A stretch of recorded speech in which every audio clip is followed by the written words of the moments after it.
Look, we passed medical marijuana for patients who are suffering from debilitating conditions, and those are the people that we represent. We have the data to make the state look like rock stars. We can stop that death. It points people in the right direction, and it takes the Wild West out of this. And we need that desperately in this space. Yeah. So we've been talking a lot about Amendment 3. And I think it's important for people to have some context. Yeah. It's important for people to understand really is what we do and why we're so passionate about Amendment 3. So, so Nick, would you mind kind of just talk a little bit about what that looks like?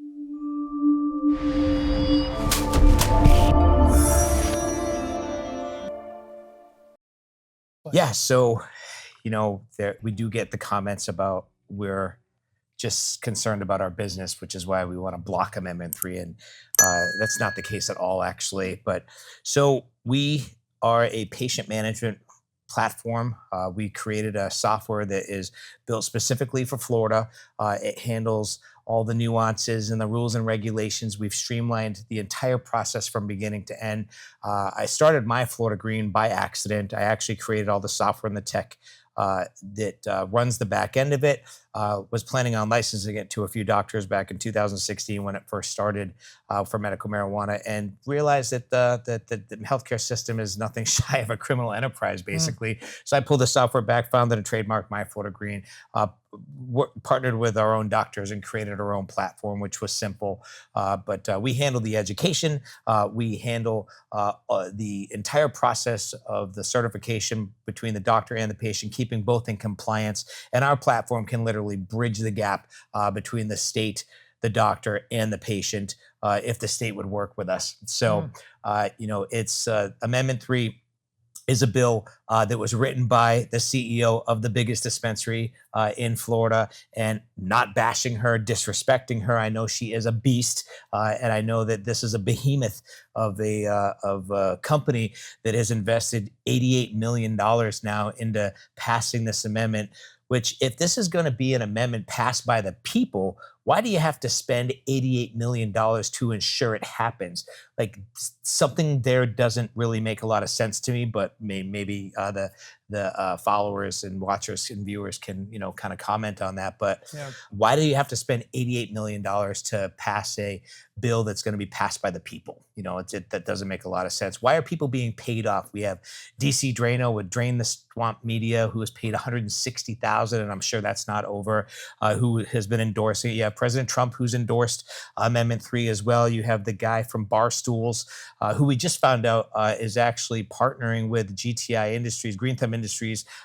So maybe he didn't get paid, but he's definitely invested because he's part of one of the grow licenses. And again, we're not against recreational marijuana. We're really not. We're against this bill and this amendment because of the way that it was presented, and it's almost a trick. You have Governor DeSantis, who I voted for twice. I'm not embarrassed to say it. I love and respect and honor that man. He has paved the way for Floridians, which is why Florida is the #1 state in the country where everybody's moving to. The way he handled COVID, it's been incredible. And we live in the best state in the country. And if you don't agree with that, that's your problem.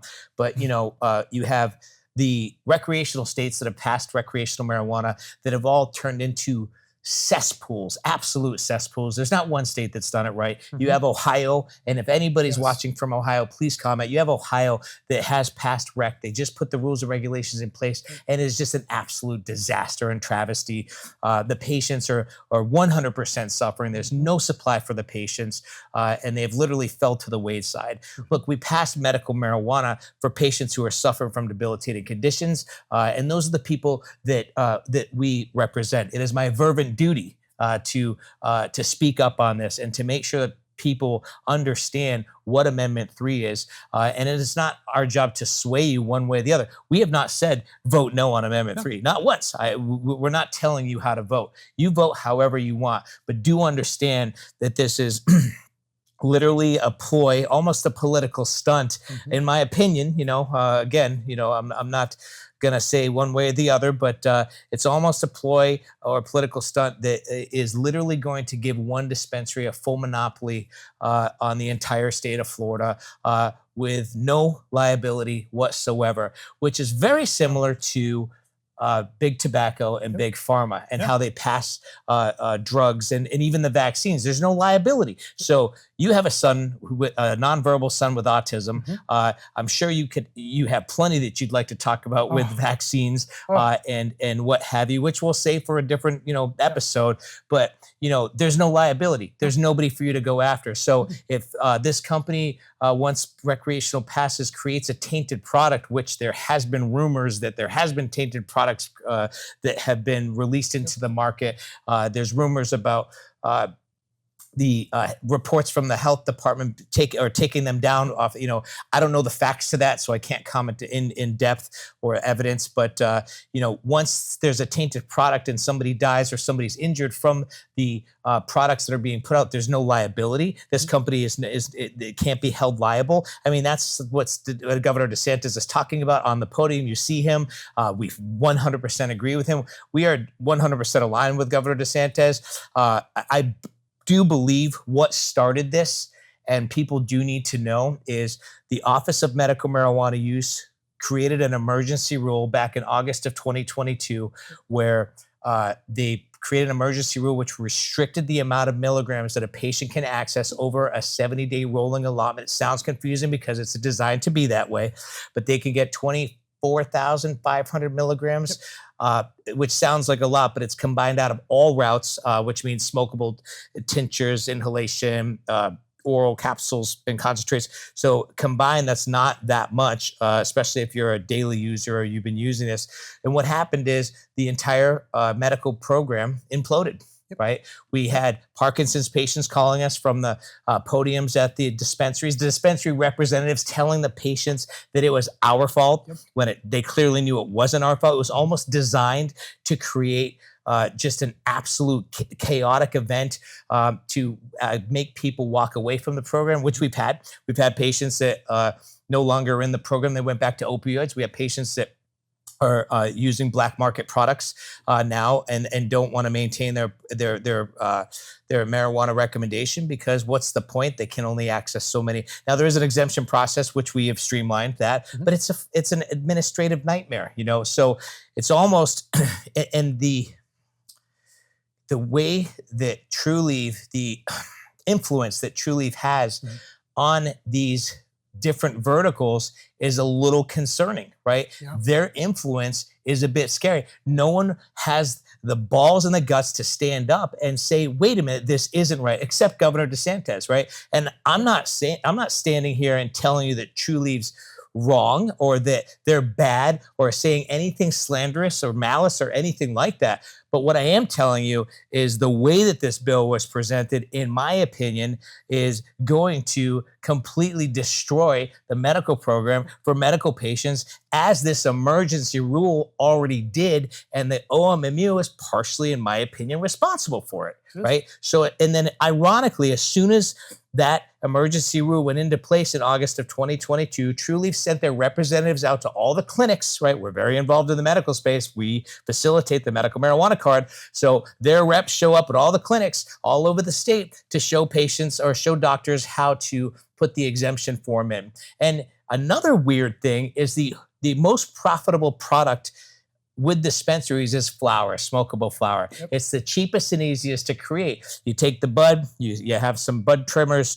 trim the bud, put it in the container, and boom, sell it to you. And you're paying astronomical prices right now for smokable flower. But ironically, if you put an exemption in for flower, it's automatically approved. I don't know if that's coincidence or not, but automatically approved.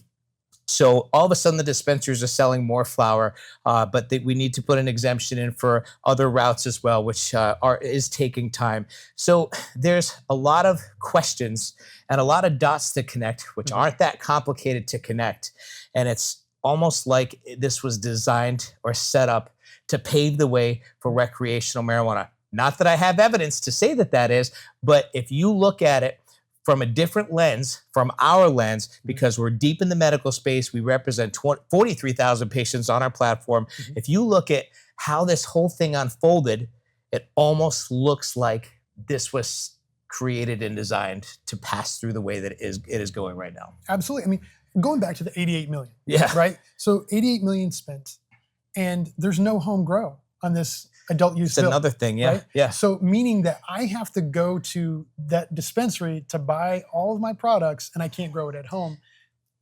you know, they're getting 88 million was spent because they know they're going to get it back. Oh, absolutely. Plus a whole lot more. Maybe in the first month or two. Yeah. Exactly. So, I mean, this is chump change. And why can't you grow your own cannabis, right, at home? I mean, we should be able to grow our own cannabis at home as patients, as registered Florida medical marijuana patients. Never mind wait for recreational. I don't have a green thumb, but my wife is extremely homeopathic. We like to grow our own vegetables and our own stuff. We're really getting to why can't we grow our own cannabis? I mean, you can, but if you get caught, you're going to jail for cultivation. Yep. And the other thing is this Amendment 3, AKA supposedly recreational bill, which in my opinion it's not, does not open up the free market. No. If anything, it restricts it even more because people need to understand the vertical integration. Grow operates under dispensary operates under the grow license, extraction, processing, all that. So it's literally a cartel. I mean, you've heard Governor DeSantis talk about this. And, if you can't grow your own cannabis and you get caught with cannabis in your car and it's not purchased by Trulieve, right, or one of the other licensed dispensaries, which are all going to implode, by the way. I mean, Trulieve is sitting pretty with 149, I think, dispensaries across the state, which is twice as much as anyone else out there. The next one behind them is Move, which is Volano. They changed names so many times, it's ridiculous. But if you have cannabis in your car and it is not purchased by those people, you're getting arrested. This isn't going to free people. There was a huge narrative with all the dispensaries. Nobody should be in jail for simple marijuana. No one is in jail for simple marijuana. Okay, so that cat's out of the bag. That's been debunked. But it really is sad the way that these dispensaries are stepping on the heads of these patients who have funded them for the past 8 years. Okay, they're now marketing vote yes on Amendment 3. They're getting text messages, they're getting emails, which I believe is definitely breaking some kind of ethics law, which we'll get down to the bottom of. But they're sending emails, messages. It is unbelievable. You go into the dispensaries, it's all plastered all over the place, except Vatican. I was there today. There's nothing about Amendment 3, which is smart, I think, on their part. But you know why? Because they're not ready. Right? None of the dispensaries are ready. Right. If it goes rec today, it's not going to go into law for 6 months, but it's going to be the Wild Wild West, just like the medical program. But as soon as they open the floodgates, I mean, think about the lines that are going to be going out the door. Right. There's not going to be enough supply. The 7-year-old Parkinson's patient, the 80-year-old stage 4 cancer patient, they're not going to be able to get medicine. And then what we've been working on, I mean, we've spent almost $3 million of my own money funding this. I didn't mean to get this deep, right? But here we are. We can show you the strain and the route that gets people off of specific medications. We can show you the strain and the route that helps people alleviate their symptoms. We have the data to make the state look like rock stars. Yeah. We have the data to make Governor DeSantis look like the rock star that he is. Not that he needs that, because in my opinion, he's already a rock star. But we have the data to really bring all of it together and bridge the gap between the doctor, patient, and the state. So they need to reach out to us. It's time to collaborate. Marijuana is not going anywhere. All right. Nope. It's actually here to stay. And it's really getting messy because we're not, the people, bureaucrats are not embracing it, right? Or the government officials are not embracing it. And it's time to embrace it. It's time for people to say, wow, look, this strain actually helps people get off of Xanax. That's amazing. There's tons of people that are taking Xanax. Tons of people die from overdosing on Xanax, especially if they were taking a stimulant before that. We can stop that death. We can stop that death toll by introducing patients to our software and our platform, which we're planning on doing. And this isn't a marketing play. This is hey, what's happening right now in this Amendment 3 is literally going to give a dispensary power over everyone else. Yeah. And you guys are doing it thinking that it's just a start, and it's not a start. It's an end. It's an end. It's over. It's over. There's no free market after this. Right. People aren't going to be able to open. You have to. The marijuana licenses are selling for $50 million. There's no freaking hope that you're going to be able to start your dispensary because of vertical integration. So the whole law has to change and unwind, and it should have done that first before we start potentially voting for Amendment 3. You're right, and I think people got to understand it's harder to unwind a bill after it's already passed. It's impossible. To stop it, don't allow it to pass, and then we make a new bill. That is much more viable than trying to unwind a bill that's already passed. Passing it as a constitutional amendment, too. So now it's their constitutional right to operate the way that they're operating. They can sell a tainted product. Somebody can die, and they're not liable. Sounds like Marlboro. Sounds like Pfizer. Sounds like all these other companies that are not held liable. So really want people to think. I really want people to think and understand that this may or may not be a mistake, okay? But if you support this one dispensary taking over the state, the little guys are going to implode. Yep. They're gonna go to complete shit really fast. They're not gonna be able to sustain. They don't have the product. They don't have the client base, but True Leaf does. True Leaf's gonna survive. They came out swinging, you know, and they've done a great job. They've done a really good job, especially with some of the things that are not up to snuff, right? So, you know, again, I'm not gonna say anything bad about anybody, other than the fact that whoever's allowing this to just chug along and not paying attention to the patients who are the ones who literally made this all possible. Those are the issues that I have. Mm-hmm. The patients are the ones that made this possible. The patients, what are we doing to preserve the medical program? Don't tell me that there's going to be a separate friggin' line where patients are going to walk in and they're going to get different treatment than these patients. It's still the same. It's still the same platform. It's still about getting stoned, right? Well, 80-year-old grandma that's got cancer doesn't want to talk about getting stoned, okay? The 7-year-old Parkinson's patient, you know, maybe the PTSD veteran doesn't want to go in this big crowded area either, you know? So, Yes. you know, I mean. And that's something I want to just kind of say. And any officials out there that's watching, I want you to know this. You know, as a Marine Corps veteran myself, I have seen over the last couple of years, I have seen veterans come in with freezer bags full of pills. Oh, it's disgusting. And it's the same story every time. I feel like I'm a zombie. I'll have, if they have their spouse with them, they'll tell them this person is a zombie all the time. And then 7 months later, when they come in for the follow-up, guess what? No more pills. They look like a human being again. We've had spouses come in giving us hugs. Thank you for getting my husband back. You know, so, you know, any officials out there watching, you know, it would be I encourage you to please look at what we're doing here. We have software that helps them understand what strains to use to help them get away from all this stuff so they can get their lives back. And that's just my fellow veterans. I mean, all the other patients that we help, every time I love our 7-month follow-ups. They're our favorite, yeah. It's the best. I mean, there's lots of hugs, there's tears sometimes, all of joy. Yeah. You know, and it's not because they're out getting high, it's because they are coming in and they're getting help. They're getting help with their debilitating conditions and they're getting better. Yeah. And we have software that shows how to get there. Yeah. You know, it points people in the right direction and it takes the Wild West out of this. And we does. need that desperately in this space. Yeah. 45% of our patients quit drinking alcohol. Yeah. You think alcohol is a problem out there? Anybody made a good decision drunk? I know I haven't. 45% of our patients quit drinking alcohol. 67% of our patients stop taking the prescribed medications that they want to get off of. I got data that backs all this up. 85% of our patients improve their quality of sleep, improve their health, improve their quality of life by using medical marijuana. Those are statistics that you can't attach to any drug. Those are statistics that you can't attach to anything, okay? No, there's no triple-blind placebo studies, but I mean, that's coming once we go Schedule 3, which I'm excited about because my platform will plug right in. Look, if I was Governor DeSantis, right? If I was Governor DeSantis, I would start leaning on the medical program, which is what we passed. We passed medical marijuana as a constitutional amendment to help patients who are suffering from debilitating conditions. Start leaning on the medical program. Start supporting the patients who made this program possible, right? Who has helped create all this momentum. Let's not let them or make them feel used, all right, to pass recreational. Let's start leaning on the patients and empowering them.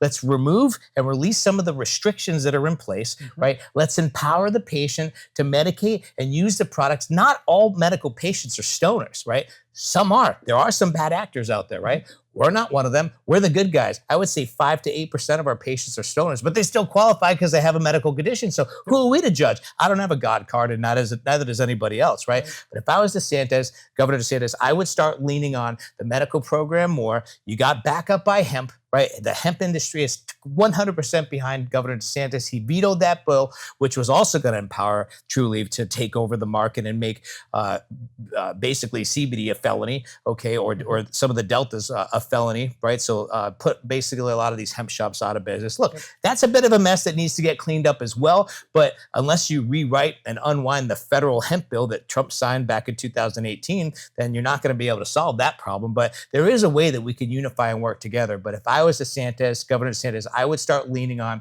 the medical program, start showing people the benefits, the medicinal benefits, which the OMMU has not done we have, okay, I've spent millions of my own money, drained all my bank accounts to build this platform.